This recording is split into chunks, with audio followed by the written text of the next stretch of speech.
आदाब नाजरीन। पहलू खां की मॉब लिंचिंग में शहादत के मुकदमे की आज सरनो समाअत का इम्कान है। हुकूमत राजस्थान रियासती हाई कोर्ट से मुकदमे की दोबारा समाअत की दरख्वास्त करेगी। याद रहे कि अदालत ने पहलू खां मुकदमे के तमाम 6 मुलजमीन को सबूत की कमी की बुनियाद पर बरी कर दिया था, जिससे मुल्क और बैरून मुल्क में अदलिया का वक़ार मुतासर हुआ है।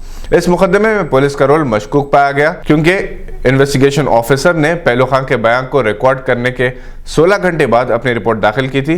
पहलू खां ने मरने से पहले जो बयान दिया था और जिन लोगों के नाम हमला आवरों की हैसियत से बताए थे, इनसे तफ्तीश नहीं की। हत्ता कि पहलू खां पर हमले की रिकॉर्डिंग जिस मोबाइल से की गई थी, इसे तक जब्त नहीं किया गया था। डॉक्टर्स ने अपनी रिपोर्ट में कहा था कि पहलू खां की मौत हार्ट अटैक की वजह से हुई थी, जबकि ऑटोप्सी से इंकशाफ हुआ कि जख्मों की वजह से इनकी मौत वाकई हुई। पहलू खां को सितंबर 2017 में इस वक्त हुजूमी तशद्दुद में हलाक किया गया था, जब मवेशी ले जा रहे थे। राजस्थान पुलिस ने 6 मुलजमीन को रिहा कर दिया था, जिसके खिलाफ अदालत में मुकदमा दायर किया गया था। और अब अदालत ने जिस तरह से फैसला सुनाया है, इससे बेचैनी पैदा हो गई थी। उम्मीद की जा रही है कि मुकदमे की दोबारा समाअत से मुलजमीन को सजा मिल सकेगी। राजस्थान की अदालत ने पहलू खां मुकदमे के मुलजमीन को बरी किया और 24 घंटे के अंदर राजस्थान में 2 जवान मॉब लिंचिंग में मारे गए, जिससे ये पता चलता है कि मुलजमीन के साथ नरमी से इनके हौसले बुलंद होते हैं। कश्मीर के मौक़िफ़ के खिलाफ सुप्रीम कोर्ट में दाखिल करदा दरख्वास्त को खारिज कर दिया गया। चीफ सेक्रेटरी कश्मीर ने यकीन दिलाया कि हालात बहुत जल्द काबू में आ जाएंगे। पीर से कई इलाकों में स्कूल्स खोल दिए जाएंगे।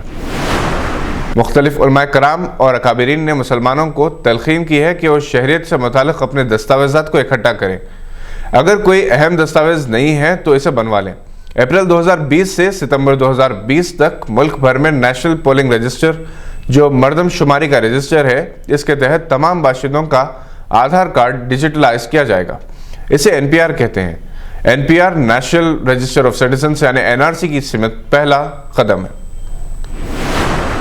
मुमताज़ आलम-ए-दीन मौलाना खालिद सैफुल्लाह रहमानी ने मुसलमानों को हिदायत दी है कि वो मौजूदा हालात में अपने जान और माल का इंश्योरेंस करवाएं, क्योंकि किसी नागहानी सूरत से दो चार होने की सूरत में नुकसानात की तलाफी मुमकिन है। और अब स्पोर्ट्स की खबरें। एशियन गेम्स और कॉमनवेल्थ गेम्स के चैंपियन पहलवान बजरंग पुनिया को खेल रत्न अवार्ड से नवाजा जाएगा। विराट कोहली पहले बैट्समैन हैं जिन्होंने 10 साल के अरसे में इंटरनेशनल क्रिकेट में 20,000 से ज्यादा रन्स बनाए।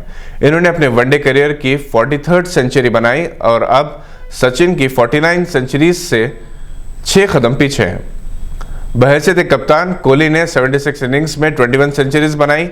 वो रिकी पॉन्टिंग का रिकॉर्ड तोड़ देंगे, जिन्होंने 220 इनिंग्स में 22 सेंचुरीज बनाई हैं। कोहली ने 2010 से 2019 के दरमियान इंटरनेशनल क्रिकेट में 67 सेंचुरीज की मदद से 20,018 रन्स बनाए। क्रिकेट की दुनिया के लिए एक बुरी खबर यह है कि साबिक ओपनिंग बैट्समैन वीवी चंद्रशेखर ने बिजनेस में नुकसान से दिलबर्दाशा होकर खुदकुशी कर ली। इन्होंने 7 वनडे इंटरनेशनल में हिंदुस्तान की नुमाइंदगी की थी। वो बेहतरीन बैट्समैन थे। इनकी मौत पर क्रिकेट हलकों में सख्त तारी है। ये थी आज की अहम खबरों पर नजर। देखते रहिए गवाह।